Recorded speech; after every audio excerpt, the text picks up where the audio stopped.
Lucille O'Neill walked into Tate's bakery for a simple cup of coffee. What happened next shook an entire town. A quiet act of discrimination. A moment caught on camera. A business on the brink of collapse. But when Big Shaq steps in, not as a celebrity, but as a son, the man behind the counter learns the hard way that silence won't save him. Because this isn't just about one morning at a bakery. This is about power, justice, and a reckoning that no one saw coming. Before we deep dive into this interesting story, subscribe to our channel and tell us, where are you watching from? Share in the comments below. The golden sun bathed the town in a soft morning glow. It was the kind of day that made people linger just a little longer over their coffee, savoring the crisp air before the world demanded their attention. The smell of freshly baked bread drifted from Tate's bakery, wrapping around the quiet street like an invitation. Lucille O'Neill, graceful and composed, stepped out of her sleek black SUV, adjusting her sunglasses as she took in the familiar storefront. She had been coming here for months, a habit formed out of nostalgia rather than necessity. The pastries were good, but the bakery itself had the kind of charm that reminded her of the small-town warmth she grew up with. Inside, the place buzzed with the comforting hum of morning conversations. A young woman at the front counter giggled as she handed over a neatly packaged croissant to a man in a tailored suit. The smell of cinnamon and coffee filled the space, and behind the glass display, golden brown pastries gleamed under the warm light. Lucille took her place in line, her presence unassuming yet dignified. She smoothed out the sleeves of her elegant beige coat, waiting patiently as the line moved forward. When it was her turn, she stepped up to the counter with a gentle smile. "Good morning," she said, her voice warm. "I'll have my usual, please." The cashier, a young woman with deep auburn hair tied in a messy ponytail, barely glanced up. Silence. Lucille hesitated. Perhaps the girl hadn't heard her. "I'll have the almond croissant and a coffee, black." The cashier's fingers drummed idly against the register, her expression unreadable. Her eyes flickered past Lucille as if she were an afterthought. "Hold on." The words came out flat, clipped. Lucille blinked. Hold on? The request wasn't complicated. Just then, the door chimed, and a couple strolled in. A middle-aged man in a sharp blazer, his wife dressed in pastel silk. The cashier's demeanor shifted instantly. Her face brightened, and she leaned forward with a practiced warmth. "Good morning, Mr. Calloway, the usual?" she chirped. Lucille turned slightly, watching as the couple were greeted with the kind of hospitality she had expected for herself. The cashier quickly rang up their order, smiling, chatting, moving with a sense of urgency that had been noticeably absent moments before. Lucille exhaled slowly, pressing her lips together. She had been here enough times to recognize what was happening. This wasn't just a mistake. This wasn't forgetfulness. This was intentional. She wasn't invisible. She was being ignored. The moment stretched, the weight of it settling into her bones. Her fingers curled lightly against the counter, but she forced herself to remain composed. When the Calloways stepped aside, bags in hand, Lucille spoke again. Clearer. Firmer. "I believe I was next." The cashier finally looked at her. Truly looked at her. But her expression was blank. Unimpressed. She sighed through her nose and tapped at the register lazily. What was it again? Lucille felt a sharp pang in her chest, not just from the delay but from the disrespect woven so neatly into the girl's indifference. She had dealt with this kind of treatment before. Small, cutting gestures that weren't loud enough to be outright hostile, but sharp enough to remind her she wasn't welcome. It was the kind of racism that lived in places like this, wrapped in politeness, disguised as mere oversight. Still, she refused to let it rattle her. "An almond croissant and a black coffee." Her voice remained steady. The girl nodded slowly, dragging out the process. She reached for a tray, but her movements were sluggish, deliberately unhurried. It was a small act of defiance, but it spoke volumes. Lucille felt her patience begin to fray. Just then, another voice cut through the air. "Is there a problem?" Lucille turned to see a man standing just beyond the counter. Jonathan Tate, the owner.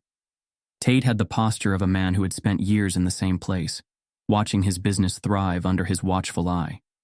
He wasn't old, but he carried himself with the weight of someone who had long stopped questioning his authority. Lucille met his gaze evenly. "No problem at all, just waiting on my order." Tate's eyes flicked between her and the cashier. Then, without asking for an explanation, he spoke. "We're a little busy today. If you're in a rush, maybe, you should try somewhere else." The words landed heavy in the space between them. Lucille's breath caught in her throat. It wasn't just what he said. It was how he said it. Like her presence was a burden. Like she had made a mistake by walking through his doors. The air in the bakery shifted. A few customers paused their conversations, stealing glances, sensing the quiet tension rising in the room. Lucille could have walked away. She could have taken the insult, swallowed it like she had been taught to do in moments like this. But she wasn't that woman anymore. Slowly, she straightened her shoulders. "Excuse me?" Tate's expression remained unmoved. "You heard me." Lucille let the silence sit between them for a moment longer, studying the man before her. She wasn't angry. Anger was easy. This was something deeper.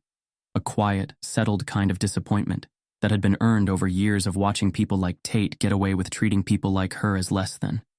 She inhaled sharply, exhaled, then reached into her purse. She pulled out a crisp $20 bill and set it on the counter with deliberate care.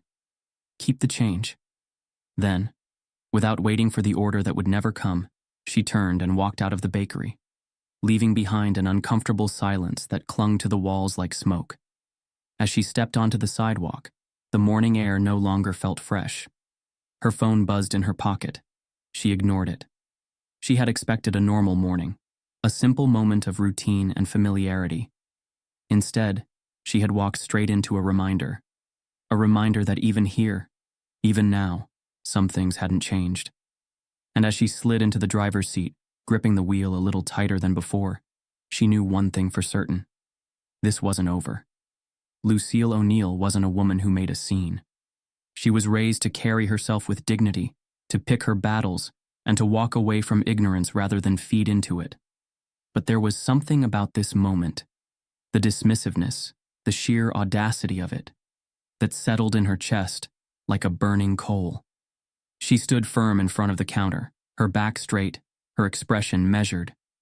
The bakery's warm scent of cinnamon and coffee had lost its comfort. The hum of quiet conversation around her felt distant now, like static in the background of a moment that had suddenly become far too sharp. The cashier, still uninterested, reached lazily for the $20 bill Lucille had placed on the counter. But before she could slide it into the register, Lucille spoke again, her voice steady, yet cutting through the air like glass. "I'd like to understand something."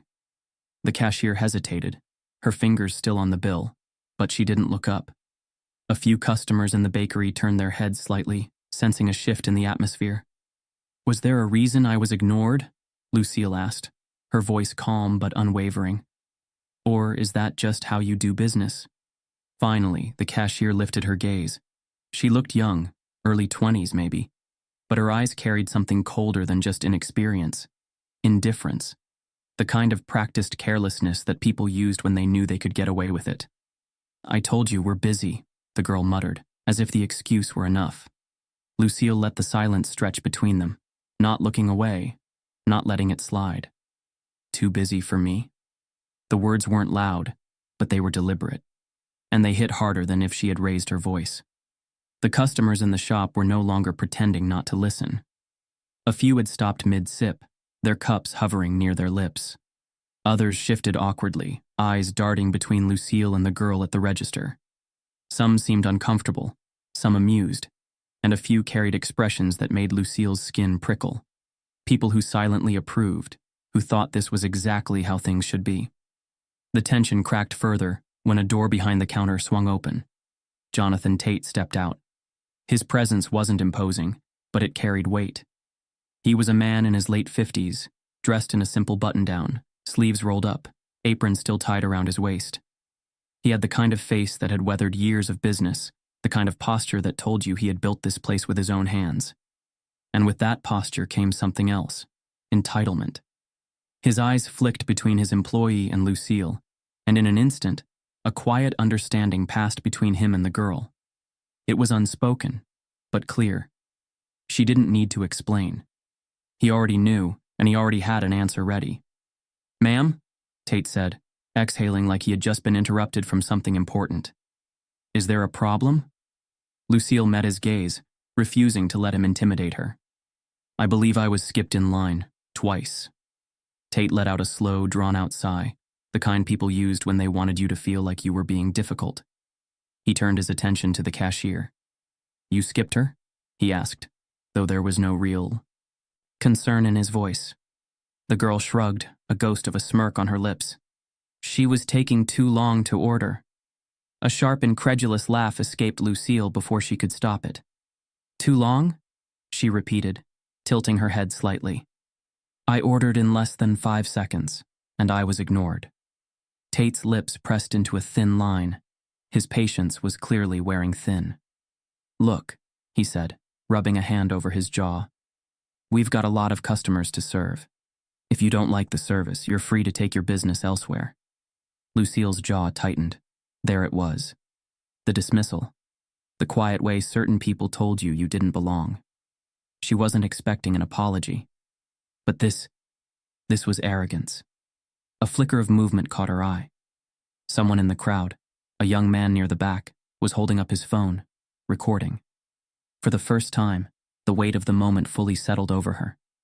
This wasn't just about a bad morning at a bakery. This wasn't just about her. She could see the lines being drawn, people who wanted to pretend nothing was happening, people who knew exactly what was happening but wouldn't speak up, and people who wanted this to happen. She took a slow breath. She wouldn't let herself be the angry black woman they wanted her to be. She wouldn't give them that satisfaction. Instead, she gave Tate a long, steady look, then turned to the cashier. "What's your name?" The girl blinked, suddenly thrown off. "What?" "Your name," Lucille repeated. "You work in customer service. Don't you think your customers should know who they're speaking to?" The girl's smirk faltered slightly. She looked to Tate, who folded his arms and leaned against the counter, clearly done with the conversation. "You don't need to know her name," he said coolly. "Like I said, if you don't like it here, you can go somewhere else." Lucille exhaled sharply, shaking her head. "I see." She turned then, taking her time, letting the silence stretch as she walked toward the exit. She could feel the stares on her back, the quiet judgment, the tension still thick in the air. The door chimed as she stepped out, the cold air rushing to meet her. She wasn't humiliated. She had refused to let them see her crumble. But there was something about walking away, something about knowing they thought they had won, that burned. Her hands trembled slightly as she reached for her keys. Her phone buzzed in her pocket again. She pulled it out, ready to ignore whatever message had come through, until she saw the notification, a video link, a caption. "You need to see this." Frowning, she clicked on it. And there it was, the confrontation, captured from start to finish. It was already spreading. Fast. The comments were angry, furious. She stared at the screen, her heart hammering against her ribs. And then, for the first time since she had stepped into that bakery, a slow, knowing smile tugged at the corners of her lips. This wasn't over. Not even close. The bakery's warm glow had long since faded, replaced by the cold light of phone screens. The video had taken on a life of its own, spreading through social media like wildfire. By the time the town had settled into sleep, the internet was wide awake. The footage was clear. Lucille O'Neill standing tall, her voice steady but firm. The clipped, dismissive tone of the cashier. The indifference in Jonathan Tate's posture. The words that hung in the air like a slap. "If you don't like the service, you're free to take your business elsewhere." It was more than just another viral clip. It was a symbol. A moment that reflected a much larger, uglier truth. Comments flooded in. Anger, disgust, support, and of course denial. This is exactly why we still have a problem. Disgusting. Boycott Tate's bakery. You're all overreacting. She wasn't treated badly. Some people just love playing the victim. The battle lines were drawn, the debate raging across platforms, news outlets picking up the story before sunrise. By morning, Tate's bakery was the center of a storm it never saw coming. Shaquille O'Neal had woken up early that day, his schedule packed. A charity event, a few interviews, then a meeting with a foundation he was backing. His mornings were usually calm, his routine steady. Not today. His phone was buzzing relentlessly. Missed calls, texts, Twitter notifications climbing into the thousands. He frowned, picking up his phone, scanning the messages.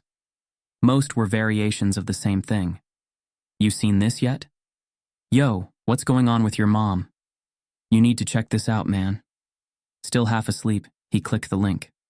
And just like that, Shaq's entire morning changed.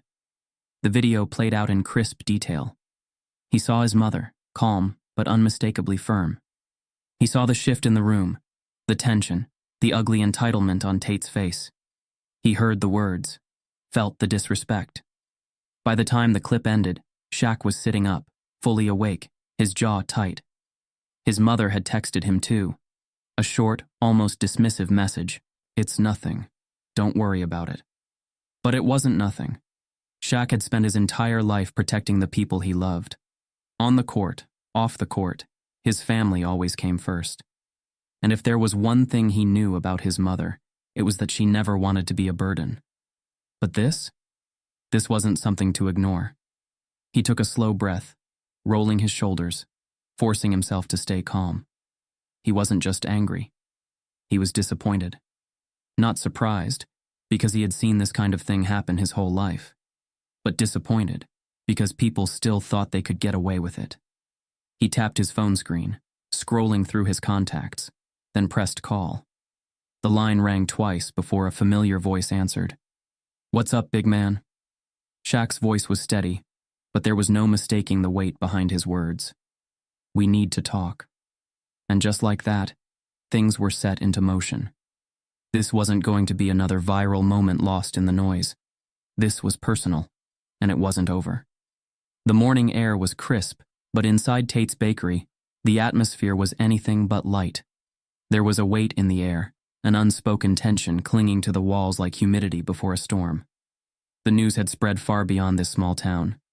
Overnight, protests had begun to brew online, customers had canceled orders, and bad press had started creeping into local headlines. The bakery, once a staple of the community, now carried a stain that wouldn't wash out easily. But none of that mattered in this moment. Not to the staff, not to the customers lingering inside. Because right now, Shaquille O'Neal was standing in the doorway. The moment he stepped inside, the air changed. The usual chatter cut short. The clinking of coffee cups stilled. The cashier, the same girl who had treated his mother like an afterthought, froze behind the register. She was still holding a half-filled cup, the coffee swirling inside as her hands trembled slightly. And then there was Jonathan Tate. He stood behind the counter, his stance forced casual, but the tension in his shoulders betrayed him. A bead of sweat traced the side of his face, despite the cool morning air filtering in from the door Shaq had left open behind him. Tate had built this bakery from the ground up. He had seen all kinds of customers walk through that door, had handled tough business situations, had even weathered the occasional bad review. But nothing had ever prepared him for this. Shaq didn't move right away. He let the silence stretch, his towering presence alone saying more than words ever could. No yelling, no threats. Just a quiet, unshakable weight. He took a slow step forward, every movement deliberate, controlled. Then, in a voice calm but carrying the weight of an earthquake, he spoke. What exactly did my mother do to deserve that treatment? Tate cleared his throat, forcing a smirk as if he wasn't feeling the heat pressing down on him. I don't know what you're talking about, he said, though the slight waver in his voice betrayed him. Shaq let the words hang for a moment. He didn't blink. He didn't look away. You do. That was all he said.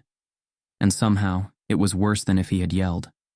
The customers were still frozen in place, their eyes darting between the two men, caught between morbid curiosity and second-hand discomfort. Tate exhaled through his nose, shaking his head like this was nothing more than an inconvenience. Look, man, he started, forcing a chuckle. I don't know what the internet is telling you, but I run a fair business here. No one gets special treatment. No one gets mistreated either. We were busy, your mother was impatient, and people... Shaq took another step forward. Tate immediately stopped talking. Shaq didn't raise his voice, didn't interrupt, didn't let anger twist his features. Instead, he simply looked at him, and suddenly, Tate seemed to shrink. Shaq had spent years handling egos, in locker rooms, in business meetings, on the court. He had seen every type of arrogance, and he knew exactly how to break it. "I watched the video," Shaq said, his voice steady. "The whole world did." Tate's smirk faltered. Shaq didn't stop, didn't let him escape the moment. "I saw how my mother was ignored. I saw how she was dismissed. And I saw how, when she challenged it, you doubled down. You didn't apologize. You didn't fix it. You made sure she knew she wasn't welcome." Tate scoffed, arms folding across his chest. "Oh, come on, this is ridiculous. People get bad service all the time. It had nothing to do with her race." Shaq tilted his head slightly. "Say that again." His voice was softer this time, but somehow it hit harder. Tate faltered. Shaq let a slow breath pass through his nose. "That's the problem, isn't it?" he said. "People like you think you get to decide when racism is real. You think just because no one used a slur, it didn't happen. You think as long as you don't say the words out loud, we're all supposed to pretend we don't see it." Tate opened his mouth, but Shaq wasn't done. "Tell me something." Shaq leaned forward slightly. "If that had been a white woman, dressed like my mother, carrying herself the way she did, do you honestly think she would have been ignored? Do you really believe she would have been told to take her business elsewhere?" Tate's mouth opened, closed, opened again. The words weren't coming as easily anymore. Shaq held his gaze, waiting for an answer Tate wasn't brave enough to give. The silence that followed was loud. The other customers weren't pretending anymore. Some were nodding subtly, others shifting uncomfortably. The cashier behind the counter looked like she wanted to disappear. Finally, Tate scoffed again. But this time there was no confidence behind it. "I don't have to justify myself to you." His voice was quieter now. Shaq exhaled, his jaw tightening for just a second. Then he straightened to his full height. And for the first time since stepping into the bakery, he smiled. Not a kind smile, not a warm one, a knowing one. Because now, everyone had seen it. The hesitation, the avoidance. Tate had just proven everything Shaq had come here to expose. Shaq nodded once, slow and deliberate. "That's what I thought." And with that, he turned and walked away. The moment his back was turned, the silence in the bakery cracked. The tension that had been building, tightening, pressing down, finally broke. Customers whispered. Some glared at Tate. Others took their coffee and left, shaking their heads. A few pulled out their phones, already typing. Tate was left standing there, his business crumbling in real time. And as Shaq stepped outside, he could feel the shift. This wasn't just a viral moment anymore. This was a reckoning. And it was far from over. The moment Shaq turned to leave, the room cracked open. The bakery, which had been thick with silence, suddenly erupted into noise. Customers who had been frozen just moments ago began talking. No, arguing. "You see what just happened? That was disgusting." "Oh, come on. This is being blown way out of proportion." "No, man, you saw it. We all saw it. He couldn't even answer the damn question." Shaq paused near the door, not turning back, but listening. It was always the same pattern. Some people saw the truth immediately. They felt it, recognized it, called it out. Others, the ones who didn't want to admit what they had just witnessed, started grasping for excuses. And then, there were the ones who didn't care at all. "This is ridiculous," a man in a baseball cap muttered, shaking his head. No one was rude to his mom. Now this guy's trying to cancel a small business over nothing.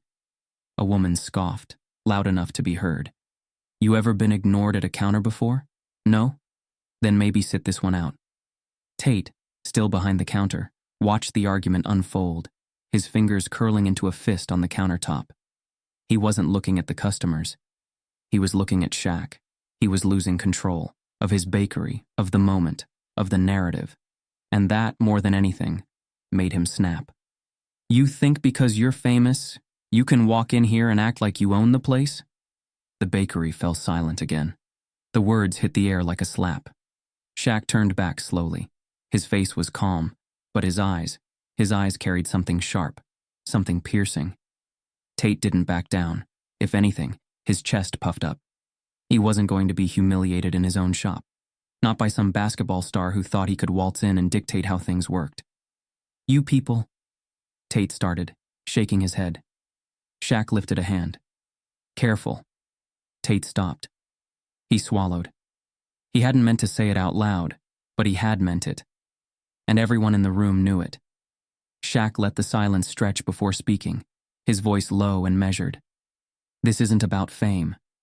His tone was even, but there was an edge to it now. "This isn't even just about race." Tate frowned. Shaq tilted his head slightly, studying him, seeing him clearly. And then, it clicked. This wasn't just about racism. It was about power. Tate didn't hate black people. He hated successful black people. He hated the ones who didn't stay in their place. The ones who walked into his bakery without needing him. The ones he couldn't look down on. Because Shaq wasn't just some guy Tate could dismiss. Shaq was bigger than him, more powerful, more respected, more influential. And that, more than anything, burned. Tate had built this bakery from nothing. He was supposed to be the man in control here. But in the span of a single morning, Shaquille O'Neal had stepped inside and reminded everyone in this town that power was shifting. And that scared Tate more than anything. Shaq nodded slowly. "I get it now."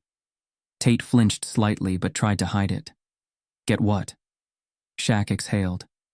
"This was never about my mother. Not really." He gestured around the bakery, taking in the argument still brewing between customers. The quiet cashier who still hadn't spoken since. He walked in, the way Tate was holding himself like a man who had already lost but refused to accept it. "You didn't ignore her because you're openly racist. That would have been too easy." Tate bristled. "Watch yourself." Shaq chuckled, but there was no warmth in it. "No, see, you ignored her because you're used to being the one in charge. You're used to deciding who matters and who doesn't." Tate stiffened. Shaq took a step closer. "You hate people like me, not because of the color of my skin, but because no matter how much money you make, how many people in this town like you, how much control you think you have." He leaned in slightly. "You will never be bigger than me." The words landed like a brick to the chest. Tate's face flushed red, his lips pressed into a thin, white line. He had nothing to say. Because Shaq was right, and he knew it. Shaq let the silence stretch for a few more seconds, then took a slow step back, rolling his shoulders as if shaking off the last bit of weight from the conversation. "You messed with the wrong woman." With that, he turned toward the door, ready to leave for good. But before he could step out, someone in the crowd spoke up. "What happens now?" It was the woman who had defended Lucille earlier. Shaq paused, looking over his shoulder. He didn't answer right away. Instead, he let the question sit there. What happens now? It wasn't up to him. It was up to them, the town, the customers, the people who had spent years eating at this bakery, acting like things like this didn't happen. Would they still come here? Would they still support Tate? Would they pretend this morning never happened? Or would they finally see the truth? Shaq met the woman's gaze, then looked around the room, scanning the faces, taking in the tension, the unease, the way some people refused to meet his eyes. Then he smiled. "We'll see." And with that, he walked out, leaving Tate standing behind his counter, drowning in the weight of his own downfall. By the next morning, Tate's bakery was no longer just a bakery. It was a battleground. Outside, a crowd had gathered. Some were holding signs. Others were shouting. The line between protest and spectacle had blurred, and news vans were parked along the curb, cameras rolling, waiting for the next moment to go viral.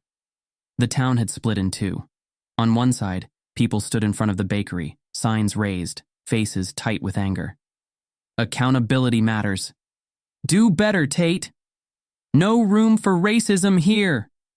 They weren't just strangers who had seen the video online. Some of them were longtime customers, neighbors, people who had known Tate for years but had finally seen him for who he was. And then, on the other side, his defenders. They weren't as loud, but they were there, arms crossed, shaking their heads, rolling their eyes at the chance. "This is ridiculous." Cancel culture at it again. He didn't even do anything wrong. And at the center of it all, standing inside his shop, was Jonathan Tate. He watched through the bakery's large front window, his face set in stone, but the tension in his jaw betrayed him. This wasn't supposed to happen. He had spent years building this place. He had loyal customers, a strong reputation. Now, it was unraveling. And yet, he still refused to back down. His staff had stopped asking what to do. The cashier who had started all of this had called in sick. The others moved stiffly, working the register, preparing orders, but the usual flow of the morning was gone. The bakery felt hostile, tense, wrong. A local reporter stepped up to the glass, camera rolling, her voice just loud enough to be heard inside. "Jonathan, do you have anything to say about the video? About Shaquille O'Neal's visit?" Tate exhaled sharply. He was tired of this, tired of the questions, tired of people acting like they had the right to judge him. Finally, he pushed through the doors, stepping outside, into the chaos. The crowd immediately reacted. Some booed, others raised their phones, recording. The reporters moved closer.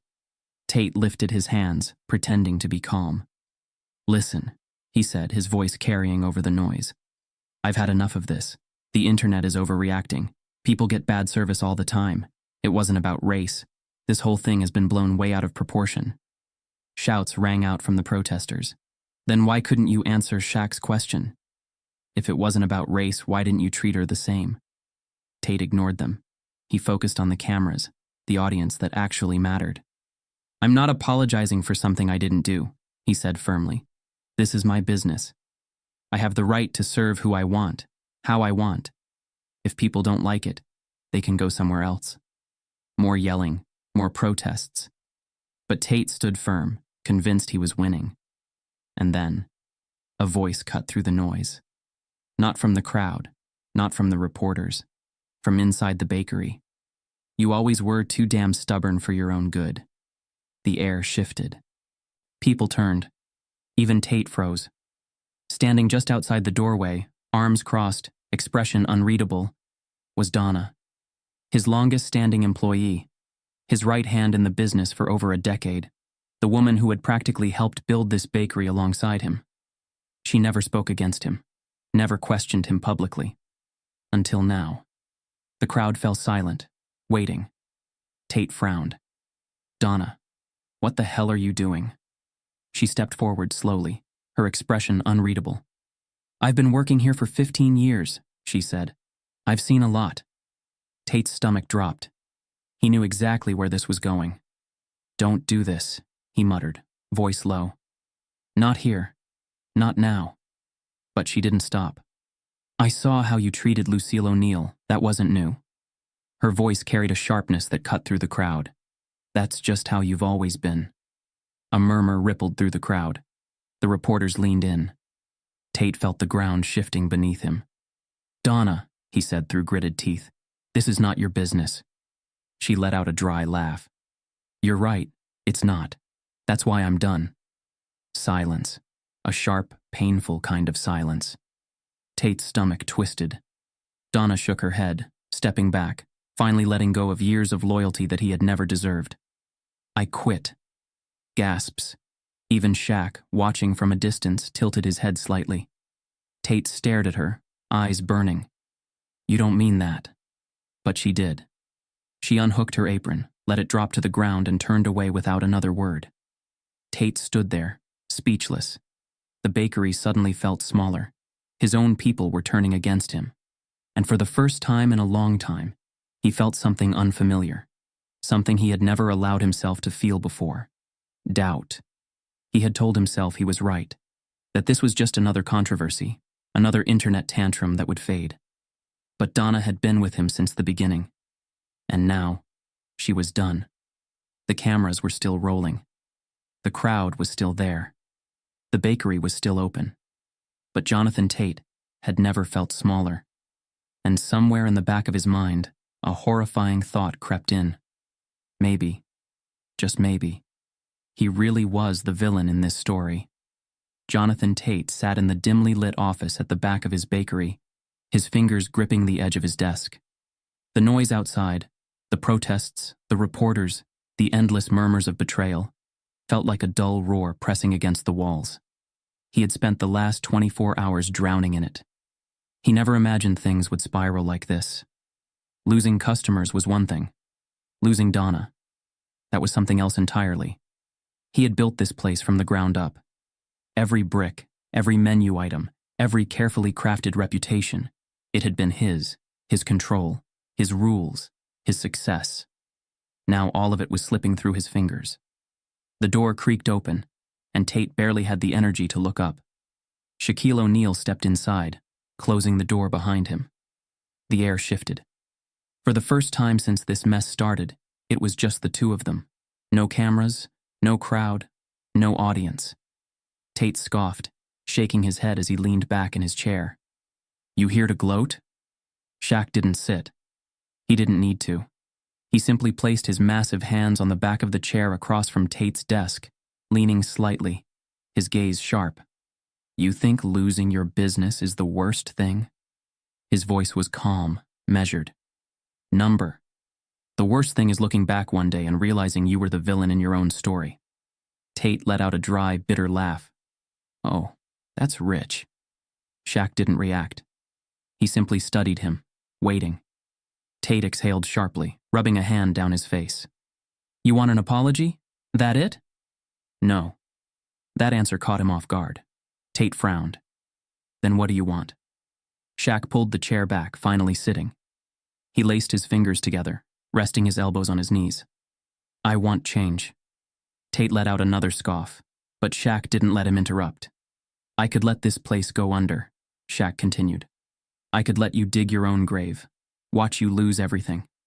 He leaned in slightly. "But I'm not interested in revenge. I'm interested in making things right." Tate shifted uncomfortably. He didn't like the way Shaq was looking at him, like he wasn't the enemy, but a man who had a choice to make. "So what?" Tate muttered. "You want me to write a check to some charity? Take a sensitivity class?" Shaq smiled, not amused, but knowing. "I want to make you an offer." Tate raised an eyebrow. "An offer?" Shaq nodded. "I'll back your business. I'll keep it running." The words hit like a punch to the gut. Tate blinked. He expected a lecture. He expected Shaq to sit there and revel in his downfall. "But this? You want to help me?" Tate's voice was thick with disbelief. Shaq leaned back in his chair. "Not help you, help the business. But there are conditions." Tate narrowed his eyes. "I knew there was a catch." Shaq lifted a hand, counting off his fingers. 1. You overhaul your hiring policies. Open your doors to people who reflect the real world. 2. You and every employee go through diversity training. Real training, not just some 2-hour video. And 3. You start partnering with Black-owned suppliers. You make this place a real part of the community. Tate barked out a laugh. "You can't be serious." Shaq didn't blink. Dead serious. Tate shook his head. "You expect me to just hand over my business to your agenda?" Shaq's expression didn't change. "I expect you to save it." Tate swallowed hard, looking away. The words had weight. He knew what was coming if he refused. Shaq sat back, watching him carefully. "Your bakery won't survive this on its own. People have seen who you are. You can either fight against that and lose everything, or you can prove that you're willing to be better." Tate stared at the floor, his jaw tightening. It felt like a trap. But deep down, he knew Shaq was right. He was losing. He had already lost control of the narrative. And if he didn't do something fast, he'd lose everything else too. For the first time since this entire mess started, Tate felt something foreign creeping in. The terrifying possibility that maybe he had been wrong. He swallowed, still refusing to meet Shaq's eyes. "You're serious about this?" Shaq nodded. 100%. Tate ran a hand through his hair, letting out a slow breath. This was it, the moment of choice. His pride screamed at him to say no. But his instincts, the part of him that understood survival, told him he didn't have much of a choice. Finally, he looked up, searching Shaq's face for any sign of a trick, a setup, something. He found nothing but certainty. Tate exhaled sharply. If I agree, what happens next? Shaq stood up. Then you start proving to everyone that you deserve this second chance. Tate looked at his hands, flexing his fingers as if trying to feel the weight of the moment. Then, slowly, reluctantly, he nodded. He had no idea if he could do this, if he could change. But he knew one thing for sure. If he didn't try, he had already lost. And maybe, just maybe, this was the only way to win. Jonathan Tate sat alone in his bakery, the silence pressing down on him like a weight he couldn't shake. The once bustling shop, the place he had built from scratch, was now a hollow shell of itself. The tables sat empty, the glass display cases still stocked with pastries that no one had bought. The smell of fresh bread lingered, but instead of warmth, it carried the stale scent of failure. Outside, the lights of a news van flickered against the darkened windows.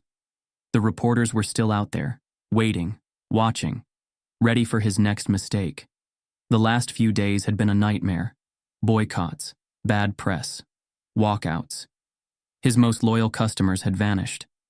The regulars who had once filled this place with morning chatter now crossed the street instead of stepping inside. He had checked the bakery's financials earlier. The numbers made his stomach churn. If this continued, he had maybe 2 months, 3 at best, before everything collapsed. And yet, his pride still fought against the truth. He could still hear Shaq's words, sharp and unshakable. You think losing your business is the worst thing? Number. The worst thing is looking back one day and realizing you were the villain in your own story. Tate exhaled slowly, rubbing his face with both hands. Villain. He wasn't a villain. He had never thought of himself that way.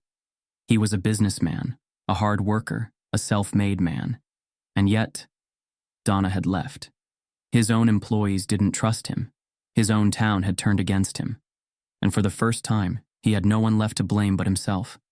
He leaned back in his chair, staring up at the ceiling, trying to convince himself that this wasn't his fault, that Shaq had blown everything out of proportion, that the internet had twisted the truth, that people were just looking for something to be mad about. But deep down, he knew better. This wasn't just about one bad interaction. It was about who he had been for years and how blind he had been to it. And now he was paying the price. The worst part?